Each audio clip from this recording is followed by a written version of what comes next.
Hello everyone, welcome to my YouTube channel. My name is Shreya और आज की इस वीडियो में हम न्यूटन्स इंटरप्रिटेशन फॉरवर्ड फार्मूला के लिए कुछ क्वेश्चंस करेंगे।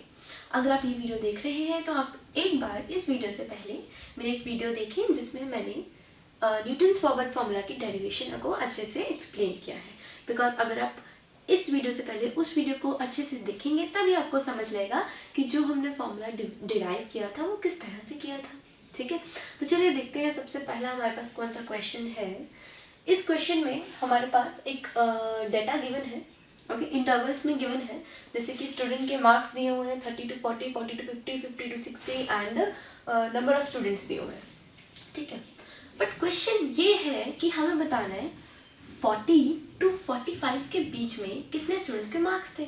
अब अगर हम इस क्वेश्चन को ध्यान से देखें तो यहाँ पर 30 to 40 अवेलेबल है, 40 to 45 अवेलेबल है या 50 to 60। 40 to 45 तो अवेलेबल है ही नहीं, है ना। तो ऐसी मैथमेटिकल प्रॉब्लम्स को हम किस तरह से सॉल्व करते हैं, यहीं पर यूज होता है Newton's forward difference interpretation formula.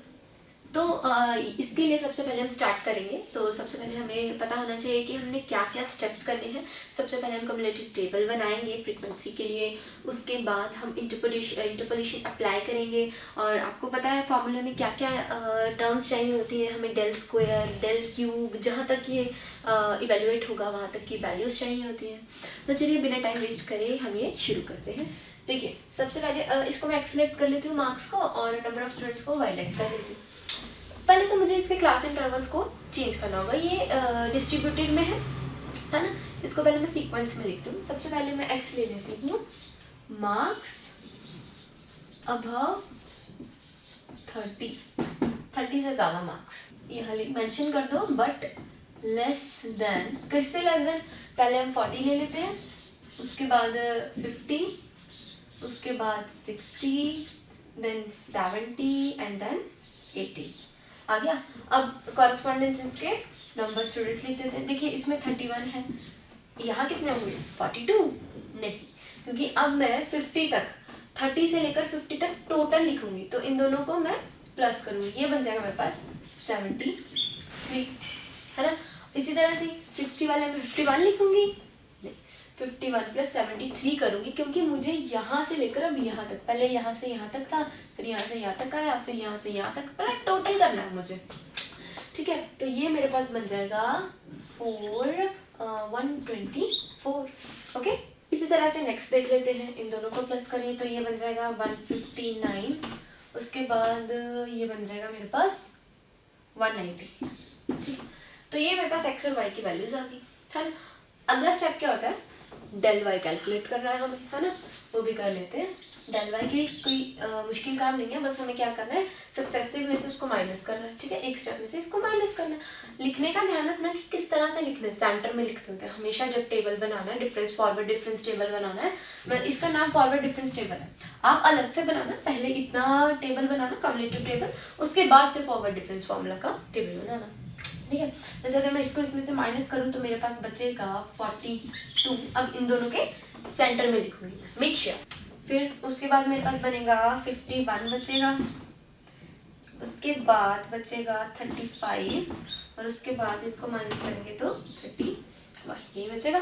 ध्यान देना मैंने किस तरह से किया, पहले मैंने इसमें से इसको माइनस किया तो 91 आया, फिर इसको इसमें से माइनस किया ये आया, इसको माइनस किया, इस तरह से ही मेरा नेक्स्ट जो कॉलम है वो बना है। चलिए अब नेक्स्ट बना लेते हैं, डेल स्क्वायर 1। इसके लिए क्या करेंगे, इसमें से इसको माइनस करेंगे, इसमें से इसको, इसमें से इसको।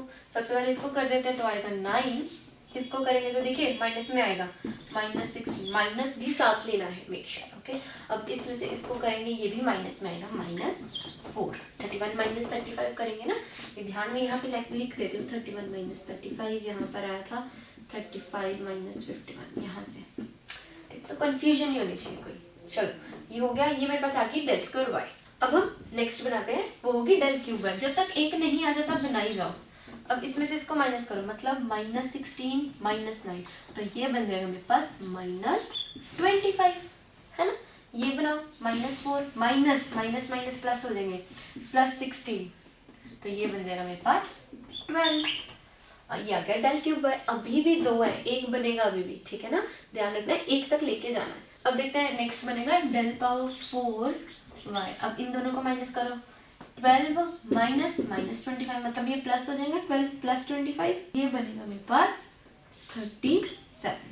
तो मतलब अब देखो मेरे पास फाइनली एक टर्म बच गई है। अब ध्यान देखो, हमें कौन सा इंटरवल चाहिए था, 40 to 45 वाला, मतलब ये देखो ये वाला 40 to 45 ये वाला। तो बस हमारा काम इजी हो गया ना। हमें बस एक लाइन ड्रॉ करनी है, यहाँ से शुरू होंगे del y से यहाँ तक, कि अब जो मेरी वैल्यूज है वो ये वाली मैटर करेंगी। अब सारी ये मुझे मेरा मिल गया जिसकी मैंने वैल्यूज वैल्यूएट करनी है। ध्यान रखना, अगर मान लो क्वेश्चन में हमसे 50 to 55 पूछा होता ना, फिर मैं पता क्या करती, फिर इसको नहीं, फिर मैं यहाँ से लाइन शुरू करती और उसमें ये सिर्फ यही 3 आती। लेकिन अब 40 to 45 पूछा तो ये वाली। तो ये था कि हम किस तरह से हमारा टेबल बनाते हैं। तो अब बात करेंगे फॉर्मूला। जो हमने फॉर्मूला लिखा था, पहले मैं आपको फॉर्मूला बता देती हूँ क्या था, अगर आपको नहीं याद तो। y of x is equals to y naught plus p del y naught plus p minus 1 by 2 factorial del square y naught plus p minus 1 p minus 2 by 3 factorial del cube y naught plus del 4 p minus 1 p minus 2 p minus 3 by 4 factorial l raised to power 4 y naught। ये देखो ये मेरे पास बन गया formula. वैसे तो ये सोन up to n जाता है, लेकिन मुझे पता है कि मेरी जो आखिरी वैल्यू थी वो del raised to power 4y तक थी, तो मुझे बस वही टर्म्स चाहिए, आगे तक जाने की मुझे ज़रूरत है ही नहीं।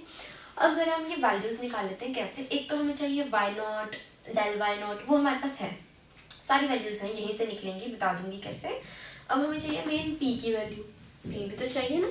अब p का फॉर्मूला क्या होता है, जब हमने डेरिवेशन करी थी तब भी मैंने आपको बताया था कि what is the formula of p।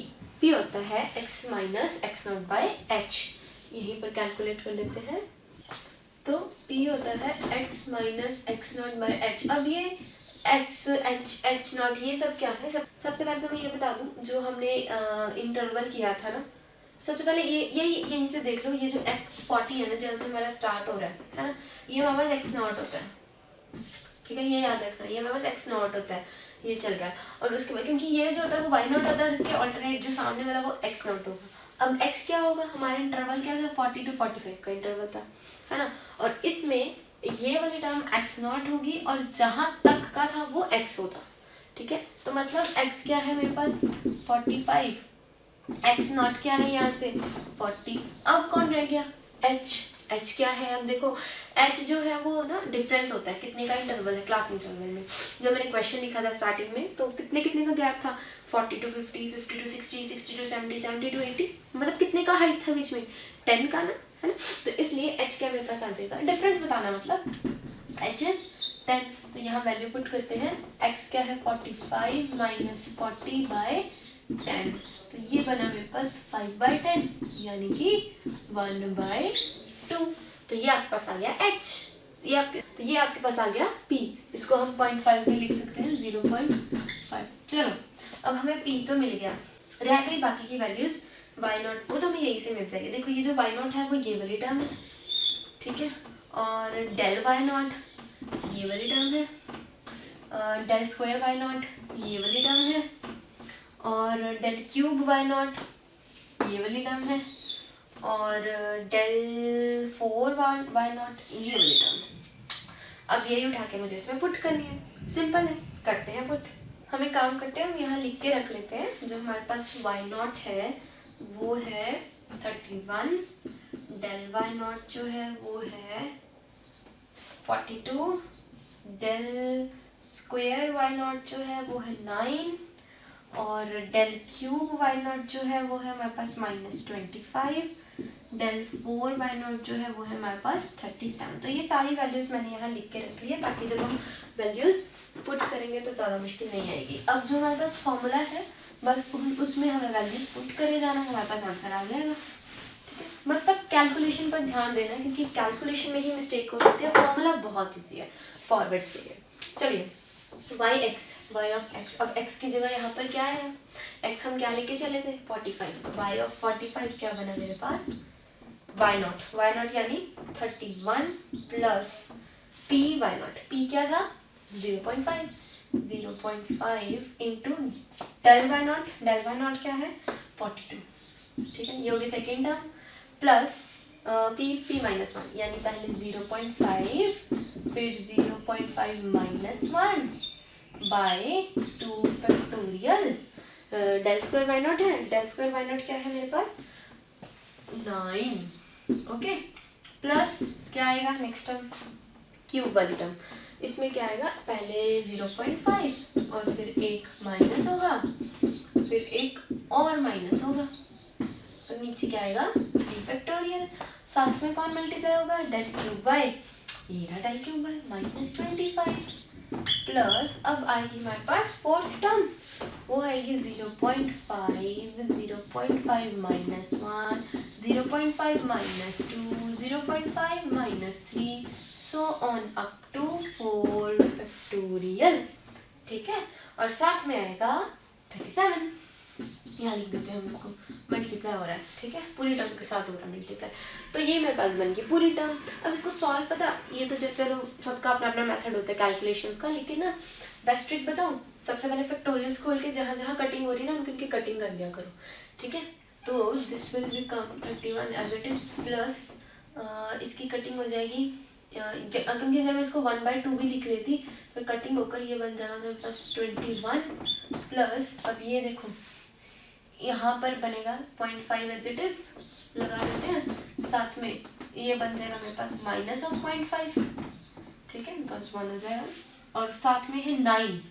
उसको भी लाना मैं ऐसे लिख देते हैं, ये 2 इंटू 1 2, ठीक है, उसके बाद ये वाली टर्म देख लेते हैं, ये माइनस में हो जाएगी, अब माइनस है ना यहाँ पे, तो ये बना 0.5 माइनस 0.5 और साथ में यहाँ आ जाएगा माइनस 1.5, क्योंकि 2 माइनस हो रहा है ना वहाँ से, तो ये देखो अब नीचे क्या आएगा 3 इंटू 2 यानी 6, साथ में कौन है 25, ये टर्म हो गई। अब एक आखिरी टर्म भी तो है, इसको सॉल्व करते हैं, 0.5 एज इट इज माइनस करेंगे तो बन जाएगा माइनस 0.5, उसको माइनस 2 करा तो माइनस 1.5, 3 में से करा तो माइनस 2.5, होल डिवाइड किससे होगा 4 इंटू 3 इंटू 2, यानी ये बन जाएगा मेरे पास 12 इंटू 2 24, साथ में कौन है 37। यहाँ तक समझ लगा, देखो एक एक स्टेप बता दी ताकि तुम्हें कंफ्यूजन ना हो कि किस तरह से सॉल्व करना। अब अगले स्टेप में क्या करोगे, सभी को मल्टीप्लाई कर देना, ठीक है, सिंप्लीफाई मैं सीधा ही बता देती हूँ क्या सिंप्लीफाई करके आएगा, तो ये बनेगा तुम्हारे पास 31 प्लस 21 1.125 माइनस इसको सॉल्व करेंगे तो बनेगा 1.5625, ठीक है, आखिरी टर्म में देख लेते हैं माइनस 1.4453, ठीक है, इसको सॉल्व कर लेते हैं, तो ये बनेगा आपके पास कुछ 51 प्लस, चलो मैं इसको सिंप्लीफाई करके ही लिख देती हूँ, अप्रॉक्सीमेटली ये मेरे पास बनेगा 47.8672। अब देखो ये तो थोड़ी दिक्कत आ जाएगी, पता क्या आंसर पॉइंट्स में आ रहा है, हमें अब नंबर ऑफ स्टूडेंट्स का भी पॉइंट्स में हो सकते हैं नहीं ना, हमें यही तो बताना था कि 40 और 45 मार्क्स कितने स्टूडेंट्स ला रहे हैं, तो ये तो पॉसिबल ही नहीं है, तो उसके लिए हम क्या करेंगे ना, हम इसको थोड़ा क्या करें राउंड ऑफ कर सकते, अभी जैसे ये क्या है 47.8 है ना, वैसे भी 5 से ज़्यादा अलाउड राउंड ऑफ कर ही देते हैं हम, तो अप्रॉक्सीमेटली ये तुम्हारे पास बन जाएगा 48, तो ये तो आ गया 48, लेकिन हमें याद है कि 40 मार्क्स तक हमारे पास सिर्फ ऐसे 31 स्टूडेंट्स थे जिनके जो नंबर है 40 तक आ रहे थे, ठीक है, ये तो जो था 40 तक के स्टूडेंट्स का था, लेकिन मुझे चाहिए 42 45 के लिए, अब मैं उसके लिए क्या करूँगी, टोटल मेरे पास आ गया 48 है ना, 40 to 50 का 40 टोटल मेरे पास आ गया 48, लेकिन मेरे पास 40 तक के तो थे, माइनस कर दो, ठीक है, क्या थी हमारे पास इंटरवल मार्क्स बिटवीन कितने थे 40 to 45, उसके लिए हम क्या करेंगे, जो हमारे पास टोटल आई थी ना 48 उसमें से माइनस कर देंगे क्या जो 40 तक थी, तो answer I will get 6 17. So there are 17 number of students which are getting marks between 40 to 45. ये स्टेप मत भूलना, कई लोग ये 48 करके आंसर लिख देते हैं। भूलना मत, जब हमने क्यूमुलेटिव टेबल बनाया था तब हमने सभी को ऐड किया था। तो आंसर, अगर आंसर सही निकालना तो माइनस तो करना पड़ेगा ना, वापस से उसी स्टेट में जाना पड़ेगा। जो 48 निकला था वो टोटल वहां तक का था, 50 तक का, 45 तक का था। बिकॉज याद है ना, एक्स में लेके चली थी, 45 लेके चली थी। ये 45 तक जितने भी 0 से 45 तक के सारे थे, और 0 से 40 तक के तो मुझे पता ही थे, है ना। तो मैंने टोटल में से 31 वाले निकाल दिए। कितने बच गए? इंटरवल 40 to 45 वाला बच गया। सिंपल। देखो ये भी क्वेश्चन सेम उसी तरह से है। इसमें भी थोड़ा सा आपको हिंट दे देते हैं, आप भी खुद करना ट्राई। इसमें भी 10 to 15 का हमें निकालना है कि नंबर ऑफ पेजेस, ये पेजेस है, और हमें उसके पर्सन निकालने के कितने लोगों की इतने में वेजेस में इंक्लूड किया जाता है, कितने पैसे उन्हें मिलते हैं। ठीक है, अब जैसे ये दिया हुआ है तो सबसे पहले हमें पता है क्यूमुलेटिव टेबल बनाना होता है। एक्स ले लो, वेजेस लेस देन, किससे लेस देन? जैसे ये 10 है, फिर हमारे पास आएगा 20 एंड देन 30 एंड देन 40। ठीक है, अब इनके ऑल्टरनेट्स लिख देते हैं। जो हमारे पास फ्रीक्वेंसी है दैट इज y, मतलब पर्सन कितने हैं। अब इसके तो 9 आ जाएंगे, इसके कितने आएंगे? 30 ना, दोनों को प्लस करेंगे, है ना। तो क्या बनेगा? This plus this is 39। And इसी तरह से इस केस में भी हो जाएगा। ठीक है, ये बनेगा 74 और ये बनेगा 116। ठीक है, ये बन गया। अब अगला स्टेप क्या होता है? डेल वाई निकालना। ठीक है, डेल वाई निकालना, उसके लिए क्या करना है? इसको इसमें से माइनस करना है। तो 39 माइनस 9 इज 30। सिंपल। अब ये माइनस करना बहुत सिंपल है, कैलकुलेशन वर्क है सारा। ठीक है, अगला देखो, ये आ जाएगा 35 42। ठीक है, उसी तरह से अब हम डेल क्यूब वाई निकाल लेते हैं। ये आ जाएगा आपके पास 5 और ये आ जाएगा आपके पास 7। उसके बाद हम निकाल लेते हैं डेल 4y। ठीक है, सॉरी ये स्क्वायर था ना, तो ये डेल क्यूब होगा। तो ये बन गया 7 - 5 दैट इज 2। लो, बन भी गया टेबल। अब क्या करना है? पहले चेक करो किस इंटरवल चाहिए थी। 10 से 15, मतलब 10 वाला ये वाला चाहिए। लगा दो यहाँ पर एक लाइन।